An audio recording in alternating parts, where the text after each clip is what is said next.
Unlock your potential in ESG. Hi everyone, this is Lavine from Matters Academy. Welcome back to our podcast, Unlock ESG. Today we sit down with Christie Lai, the co-founder of 2041 Hong Kong. This is an youth-led organization that strives to build a community seeking to inspire, advocate, and catalyze the change for sustainability and climate actions.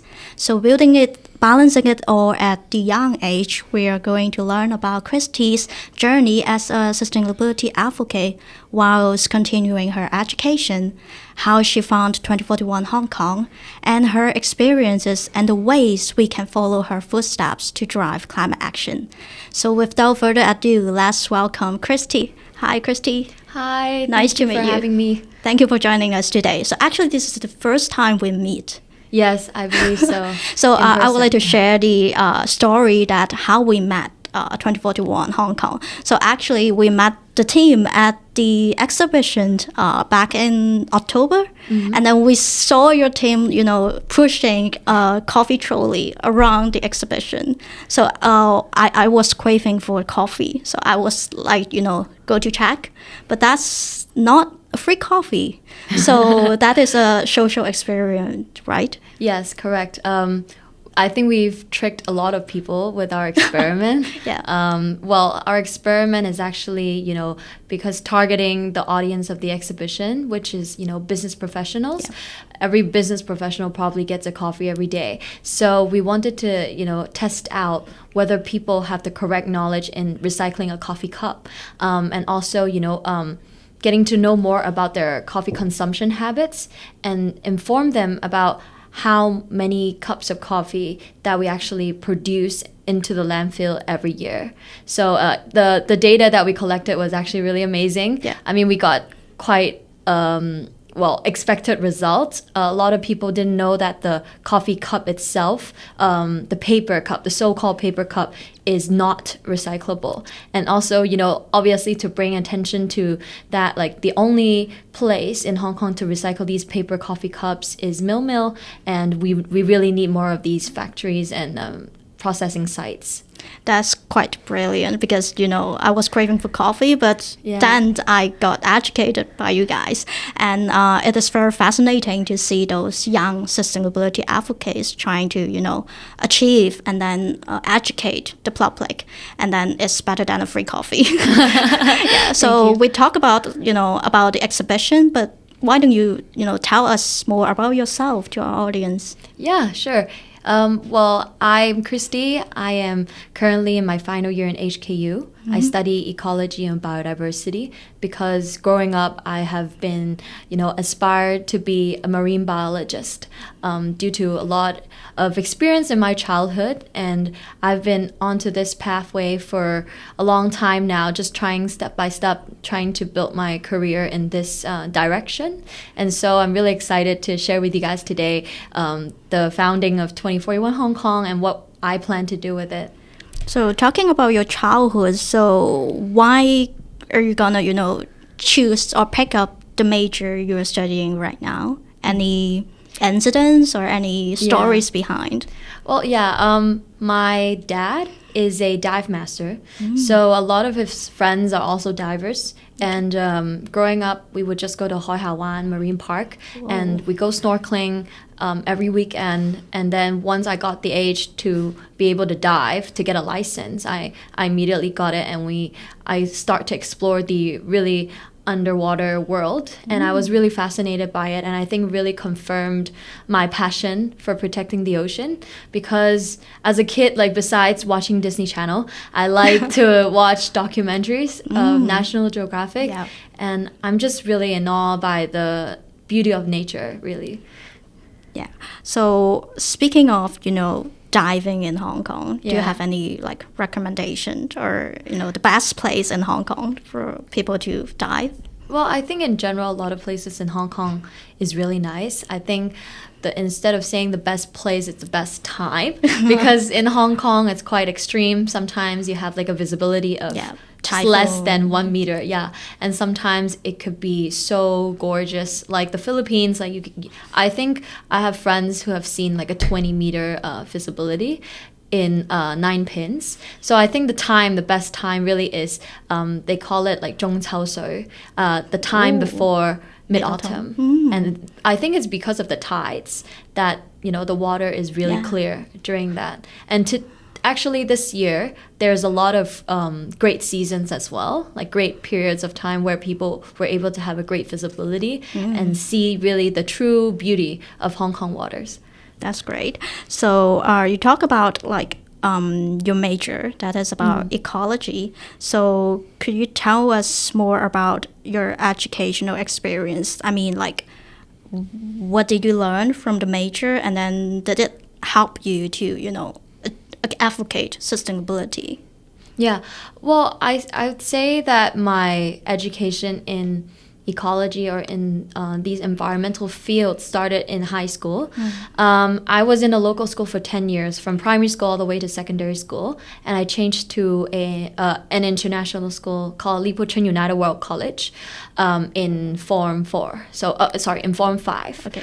It's a 2-year IB program. And the school itself is built for peace and sustainability. So not only we follow the IB curriculum, but also within our school, we live with students from around the world, more than 90 different countries. And also we do a lot of workshops, like student-led initiatives on sustainability. And I think that was really the starting point for me, because not only I understand the need for sustainable development from a Hong Kong perspective, but also my friends from the Caribbeans, my roommate from Costa Rica, and so that emotional connection and the friendship that I've made really pushed me into this field, and hence I decided to take ecology and biodiversity in HKU, and I think a lot of people sort of might have some misconception between environmental science and ecology and biodiversity. Environmental science are more towards the theory of climate systems, and maybe most on the abiotic factors, so like the atmospheric and how the system regulate itself. For us ecologists, we look more onto the animals or the beings inside the ecosystem and how it interacts with each other. And so like understanding a food web or a ecosystem as a whole. So it was really fascinating, because actually I was planning to take marine biology overseas, and upon receiving offer from HKU, I think I told myself, like, yes, I love the ocean a lot, but ocean also has to do with the terrestrial system. So I would like to learn more about the land and other systems so that I could, connect it with the ocean. So hence, ecology. I see. So what's your favorite animal? It's still a marine mammal.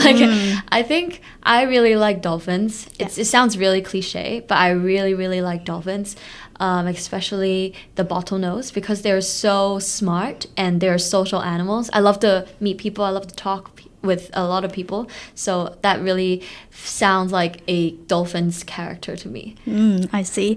So now you're studying in HKU. So this is your last year of studying at Hong Kong U right now? Yes, I will be on exchange next year in September for my very last semester. Oh, where are you going to go? I don't know yet. I really hope to go to the US, maybe on the West Coast, because my dream school is actually UC San Diego. They have a very good institute on ocean studies. I see. So good luck. So for now, your current education, how does it help in, driving the progress to meet your aspirations?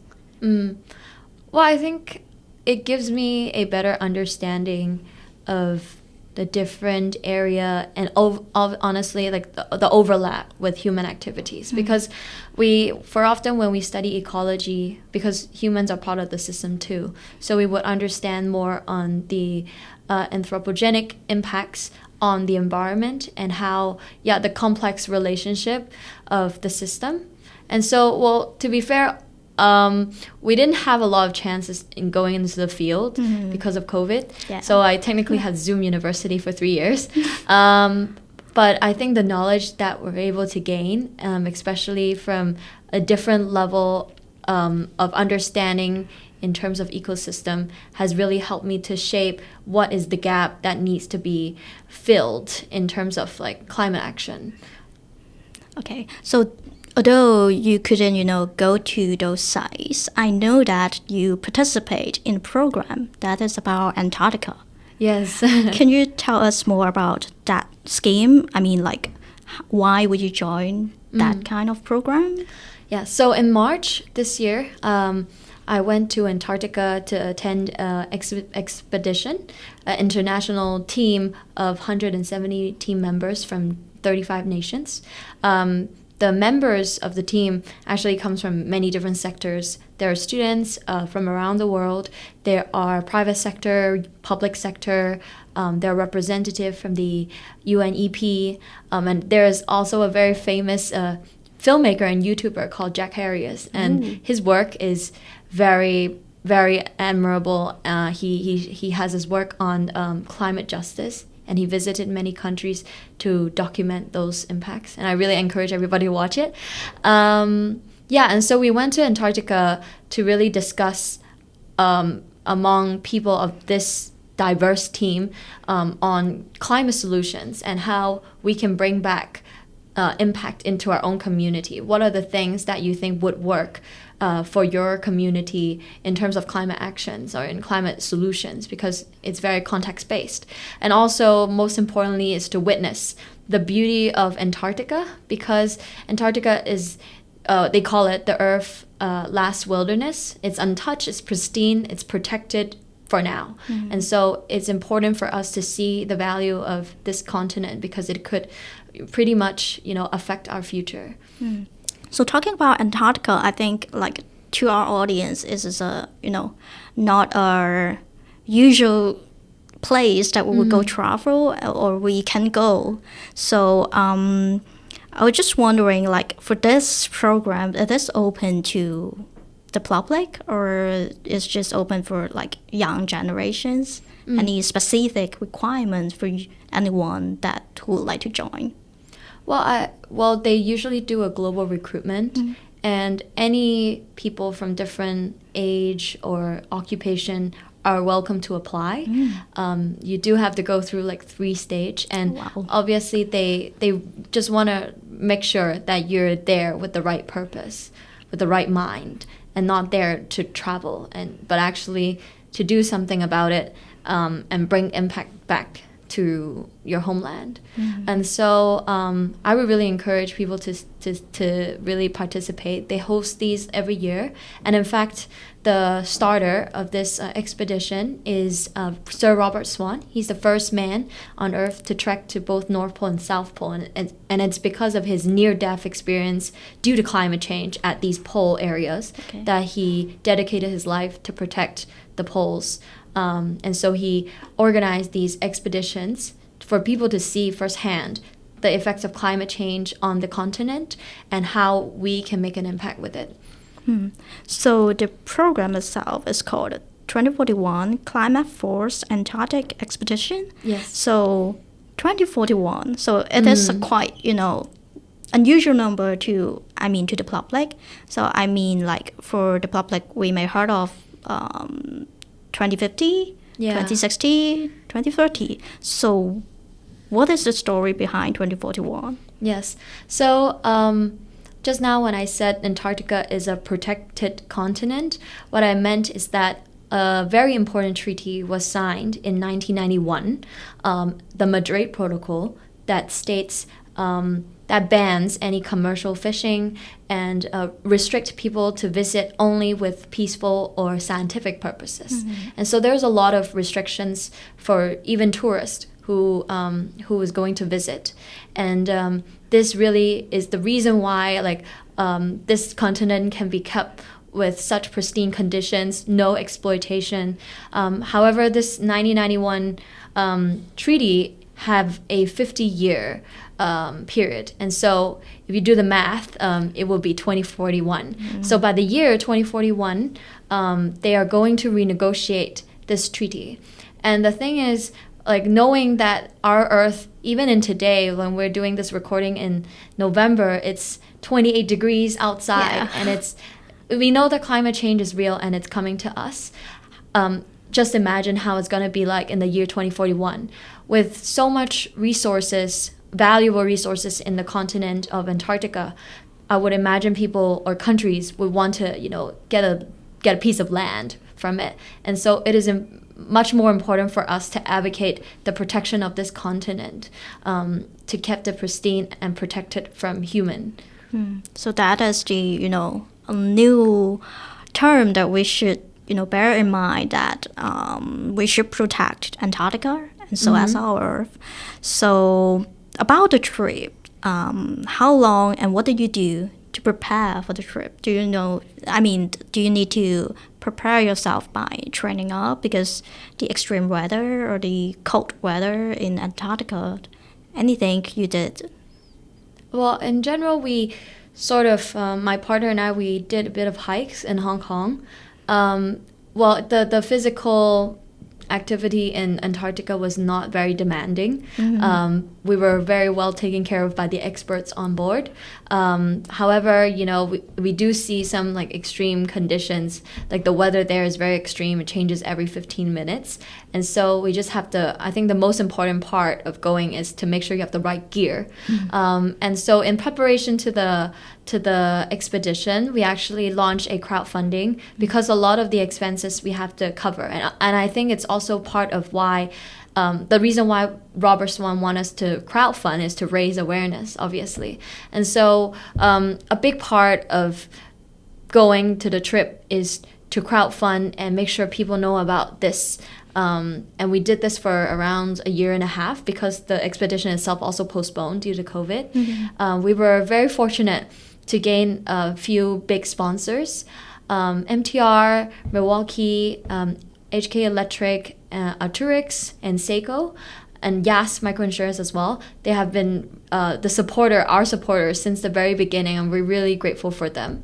And Arcturix donated a full set of gear for us. Wow. And so we were able to be kept warm there. And I really see the importance of, the quality of the material you have to bring when you head there. That is not advertisement. Yeah, that's not advertisement. But yeah, it's really important because it's people think that it's cold. The temperature is cold due to, snowing or the ice. Yeah. But really it's cold because of the wind. And so getting a good windbreaker is important. So can you tell us how much did you crowdfund from those corporations and other sponsors? Yes, my partner and I, we were a team of 2, and in total we crowdfunded $280K. That's a lot. So it covers all the applications and all the fees that you spent during the expedition. Correct. Yeah, and obviously because of quarantine, we were very fortunate actually because when we booked the tickets, when we booked our quarantine hotel, it was 21 days. And just before we left, it was 14 days. Oh. And then just before we came back, it was 7 days. So we saved a lot of money. That's good. So talking about the crowdfunding process, you took around more than a year to do that. So how do you persuade or tell the corporates your project and then your plans? How did you tell them? Well, in the beginning of the 1 year and a half effort, we were clueless because we've never done it before. Yeah. So we just started with go get funding, and we got around $50K from our friends and family, which we're really grateful for. And then with the remaining $230K, we were planning to approach different corporates or organizations.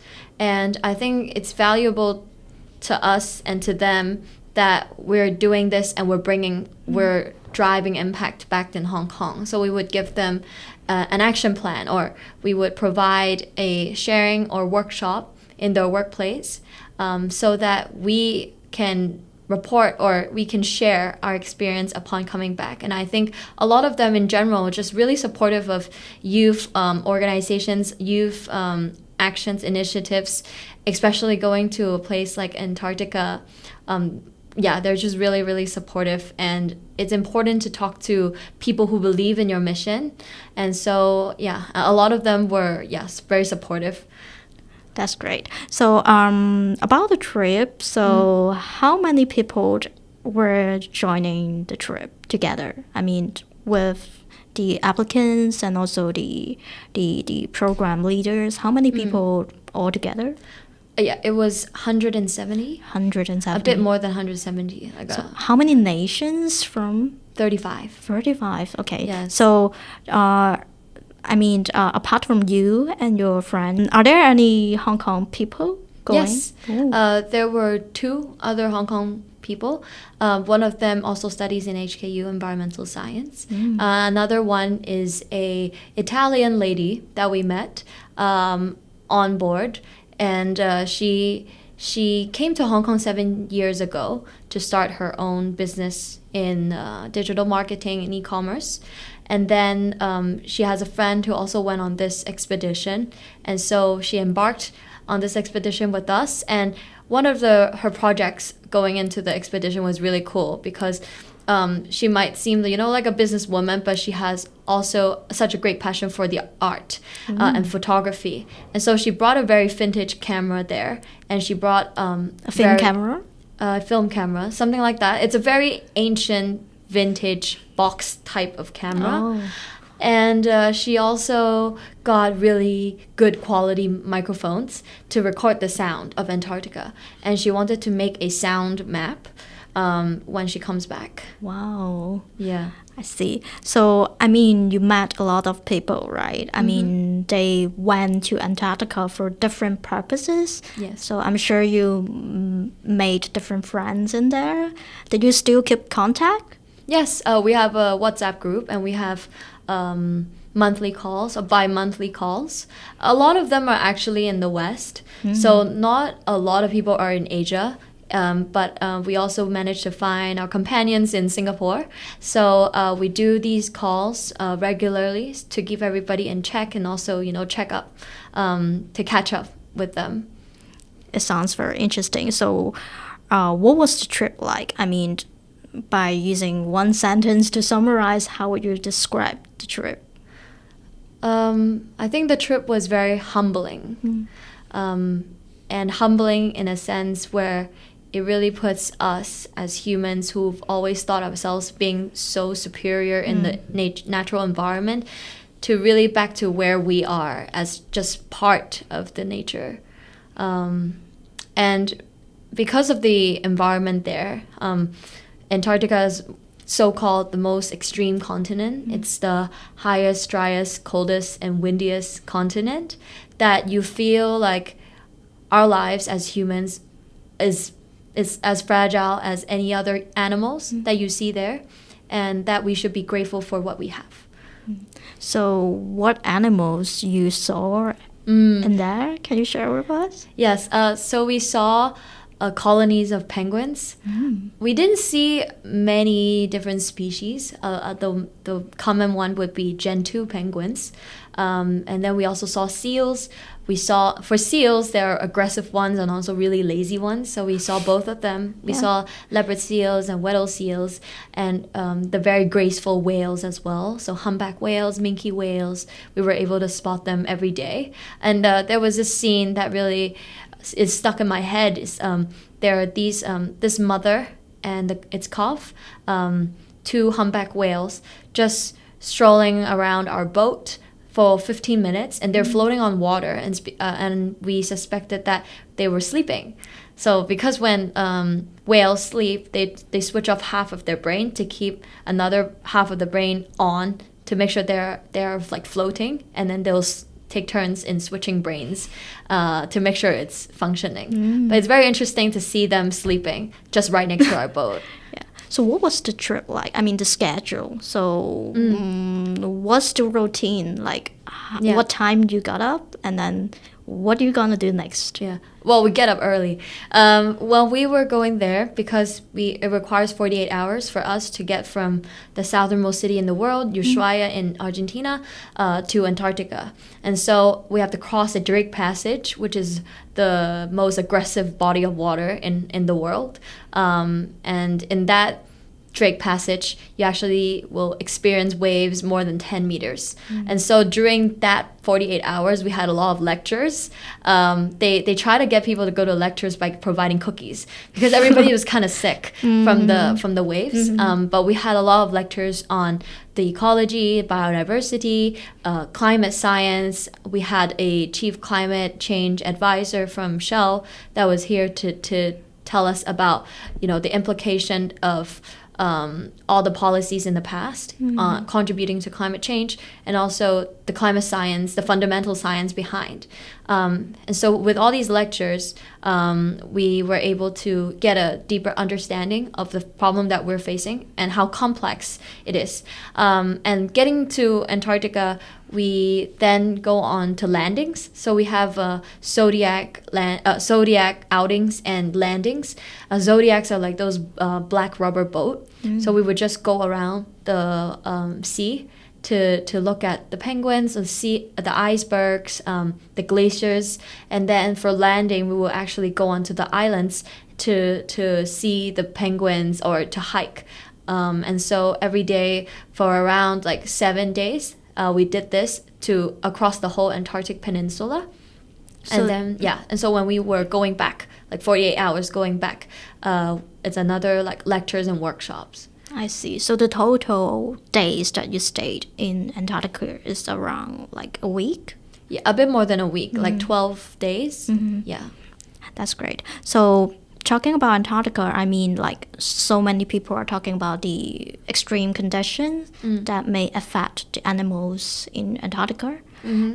So what were some of the first-hand experiences that you had that was significant warning or signs that of global warming?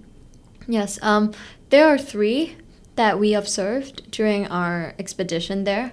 One of them is actually the rainstorm that we faced. So Antarctica is a desert, and by definition, the precipitation level for Antarctica is very, very low. It barely rains, it barely snows. So the ice that we see are cumulative over a course of many, many years. When we were there, we saw rainfall for 3 consecutive days. And that really is a big sign to us that the climate is changing regionally in Antarctica with much more heavy rainfall in the area. And during our trip there, although we didn't see it in person, but it was the best timing, that on the other side of Antarctica, towards Australia, there is a ice shelf the size of Hong Kong, which collapsed due to a record high temperature that was recorded at the station there, which is 40 degrees Celsius above historic monthly average.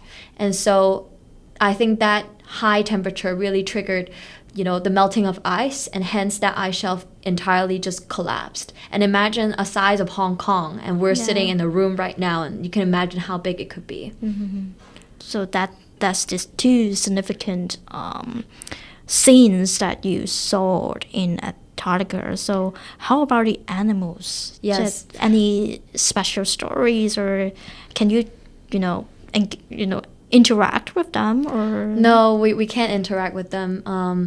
Obviously we're visitors, and there's a very strict regulation in Antarctica that you have to keep at least 5 meters away from any animals. And so we kept that.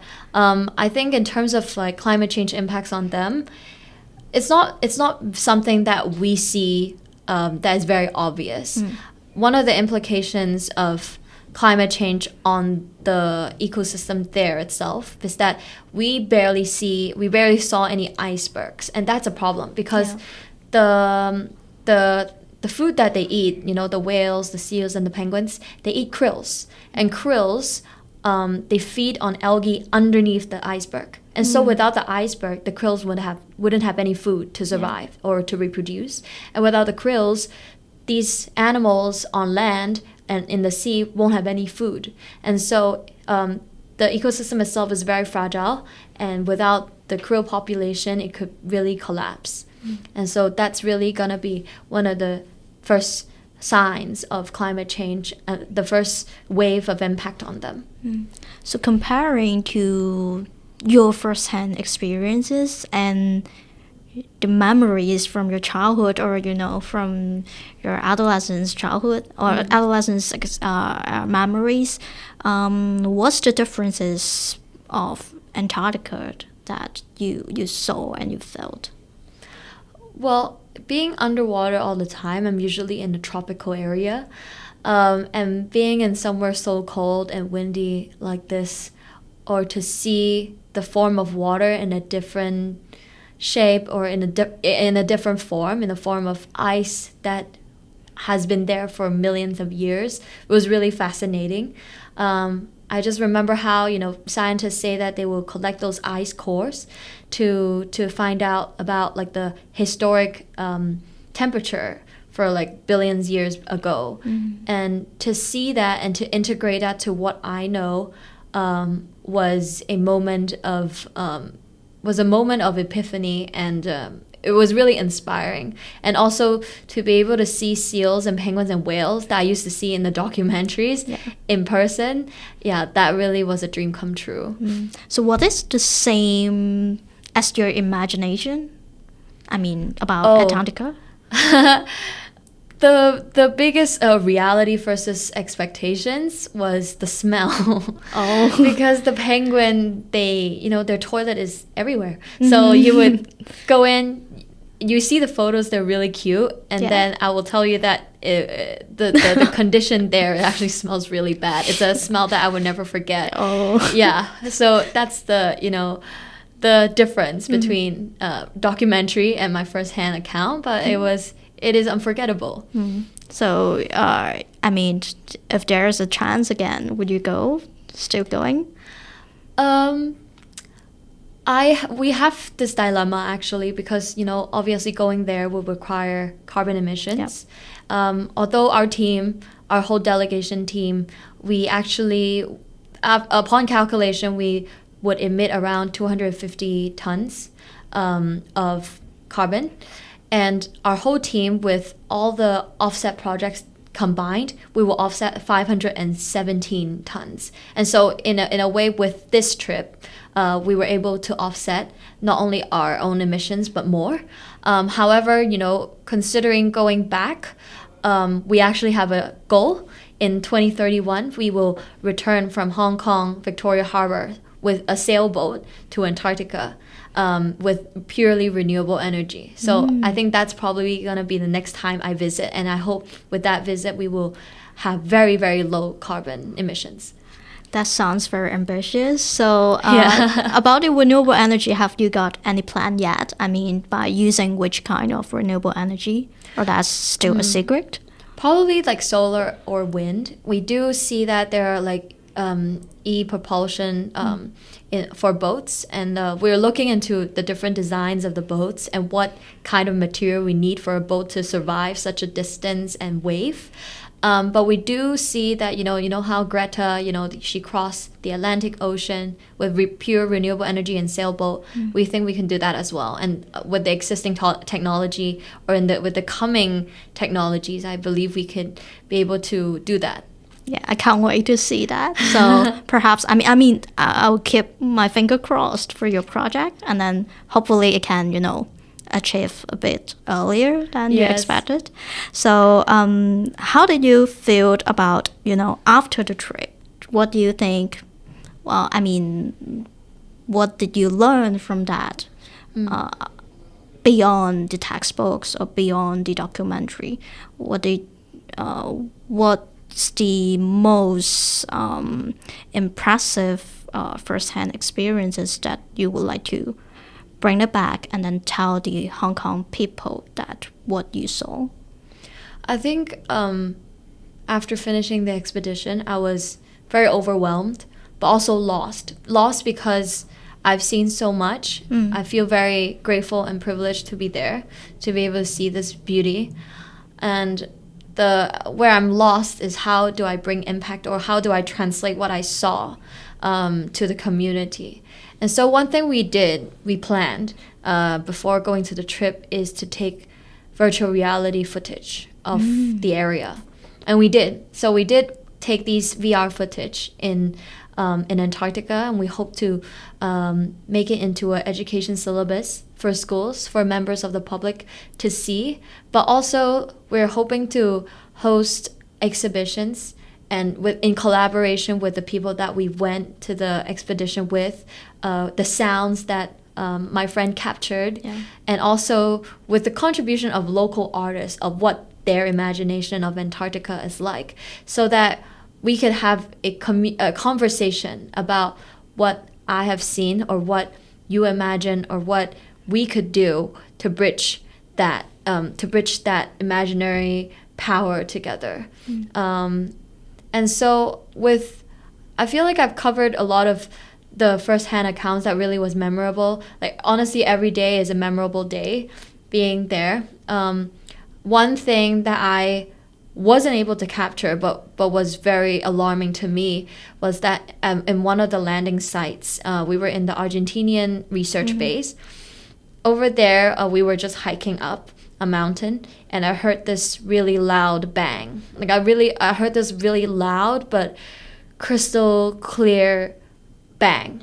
And that bang actually comes from the inland of the ice shelf, the sound of it breaking. And because so much gas is, escaping from that breakage, that it is so loud, I feel like across miles you would still hear it. And I think that is really scary to me to hear that in person.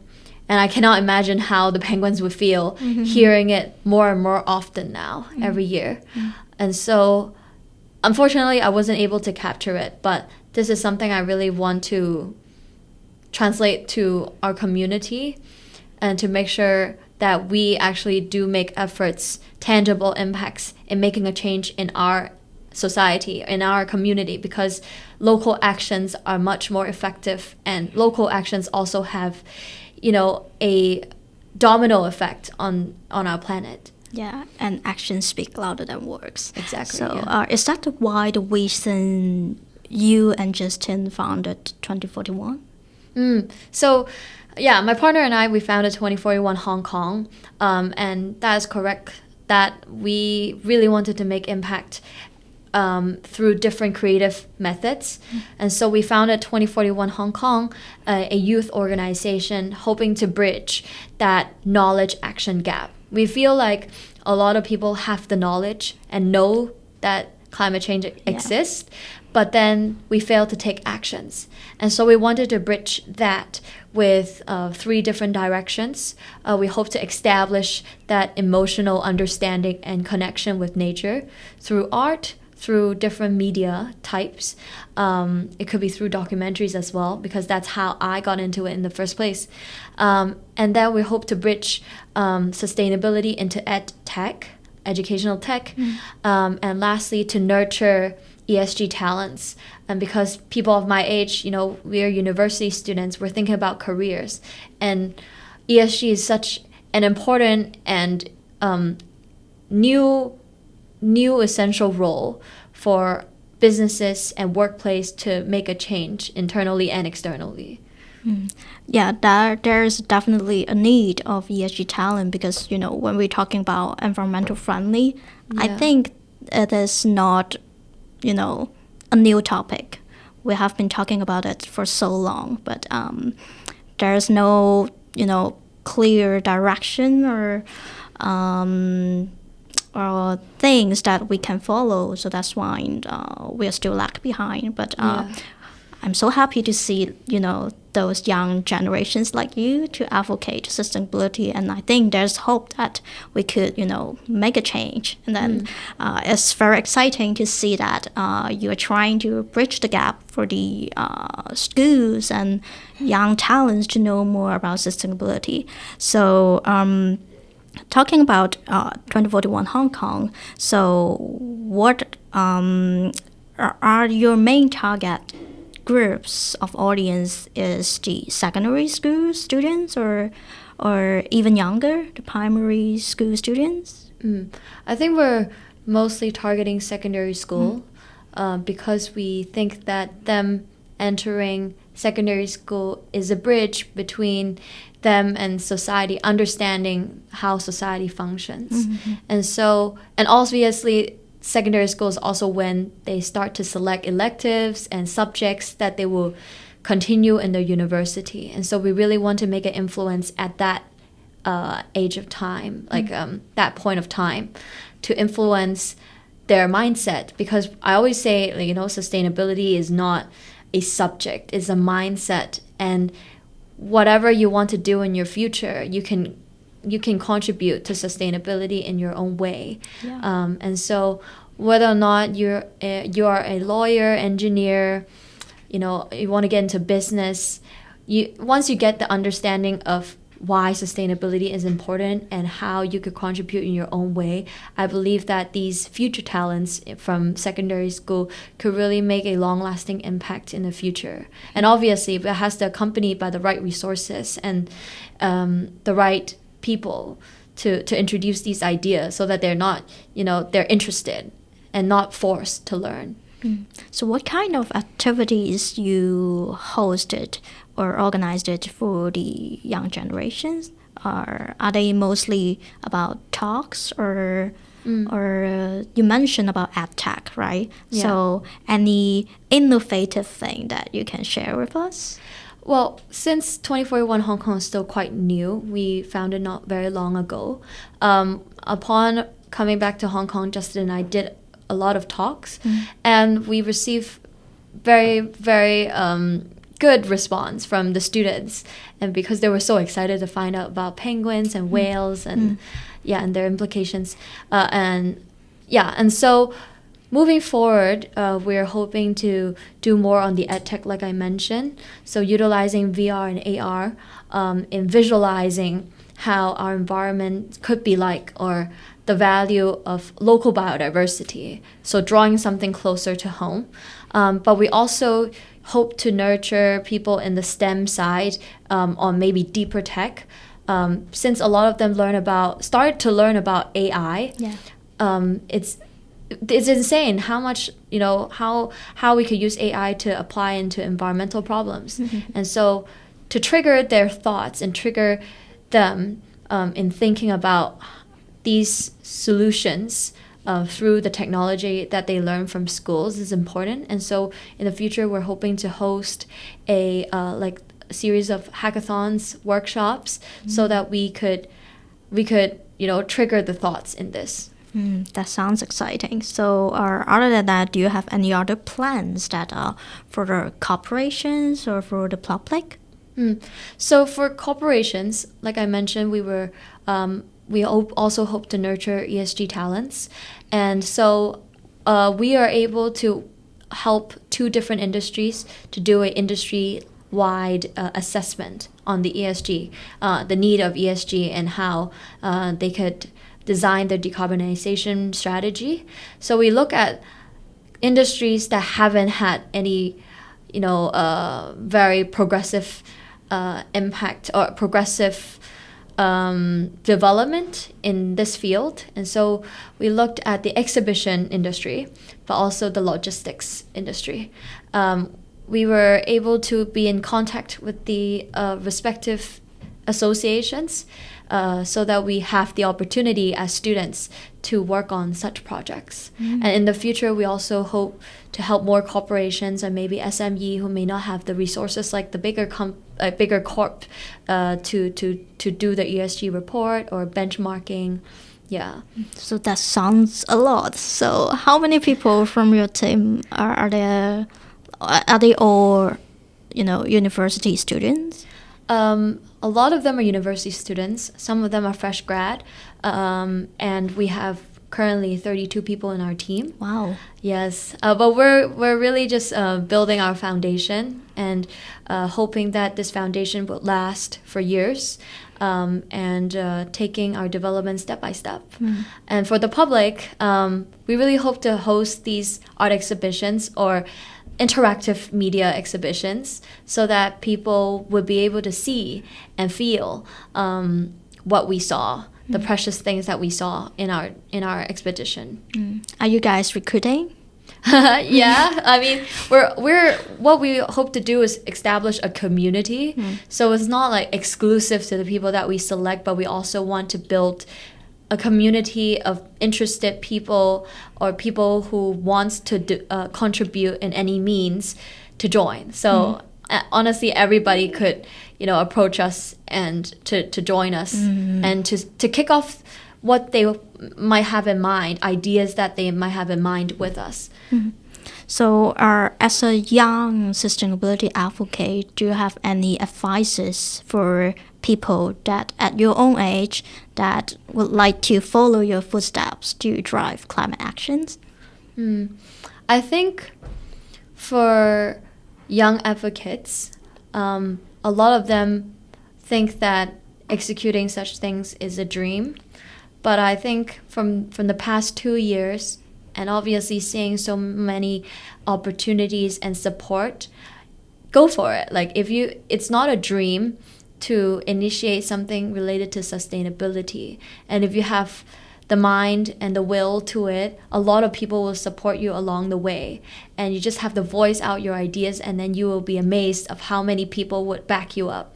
And so for young advocates, I really encourage them to reach out, to take proactiveness in, reaching out to a different NGOs or youth organization, because most likely they will want to do this with you. And, and with that momentum, you can gain a bigger audience and have bigger impact.